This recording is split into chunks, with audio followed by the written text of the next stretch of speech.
we the human beings, the earth, or by chance, or by choice of God or any superpower? Why we are on this planet? By accident or by design or by superpower?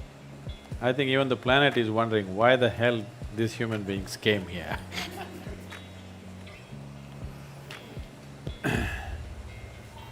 See,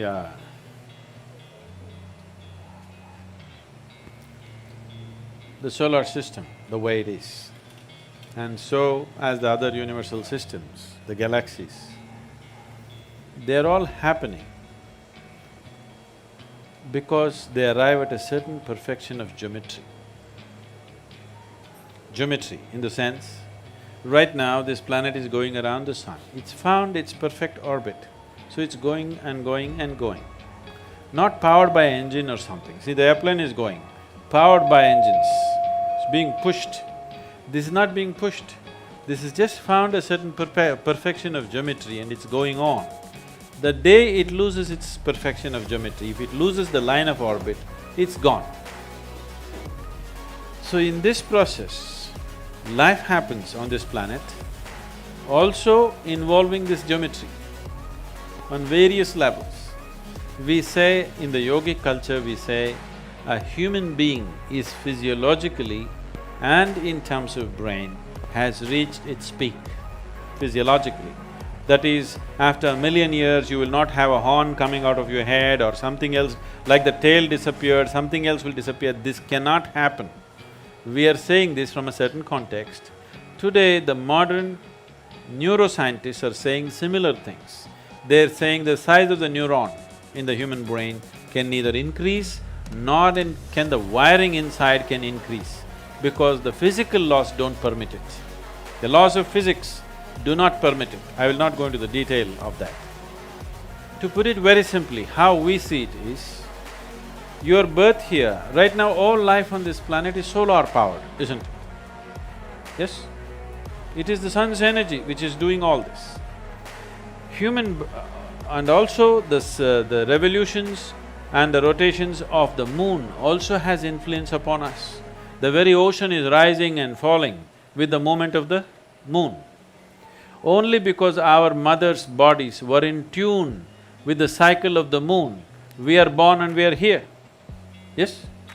If this 28-day cycle of the moon does not repeat itself in a woman's body, you and me wouldn't be born.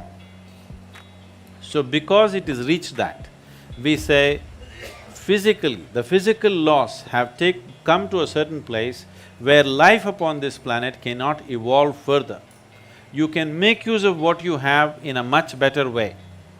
Using the same technology, we had a dumb phone, then we had a smartphone, now we have an iPhone. Like this, we can go on improving it, how we use it. But the fundamental physical laws will not permit any further evolution of this creature. So did it happen by accident? No. The theory of evolution, you know Charles Darwin, who made a monkey out of you? Not me, him. If you look at the theory of evolution, which was propounded just 150 years ago, we have said this thousands of years ago, in the sense, you know the 10 avatars? At least the 9 you know, those who have come. What is the first one? Matsya Avatara. Matsya Avatara means fish or water life. All life on this planet started underwater. What is the next avatara? Kurma Avatara, amphibious like a turtle, half in the water, half on the land. The next one is Varaha Avatara, a pig or a wild boar. Among the mammals, one animal which is strongly rooted in its body is a wild boar. See, we live next to the forest, we see this. The tribal boys can kill a deer with a stick. If you hit it with a stick, it'll fall dead. The local dogs will hunt the deer, but a wild boar, you try to kill him and see, it's not easy to kill him. You go smash him with a car, his spine is broken, still he will go, he will not stop. Because he's so physically rooted, his life is so physical. So the next form of life was Varaha Avatara. This simply means the creator is finding expression in first as fish, then as a turtle, then as a wild boar, next one is Narasimha, half man, half animal, next one is Vamana, a dwarfed man, next one is a full-grown man but emotionally volatile man who is Parashurama, next one is a peaceful man which is Rama, next is a loving man which is a Krishna, next is a meditative man which is a Buddha, the next is supposed to be a mystical being yet to come. Okay? This is running very much in parallel lines with the Darwin's theory of evolution. Yes or no? It's in the same sequence, exactly in the same sequence. Darwin propounded his theory only 150 years ago. This was said 12 to 15,000 years ago. Adiyogi himself spoke about it. So, if you observe life, you can clearly see from what is inanimate, basic life formed. From that, life evolved. We've always seen it that way. Always we saw life evolved.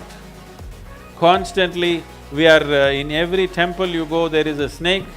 There are various symbolisms all around the place, because even today in your brain, one part of your brain is a reptilian brain.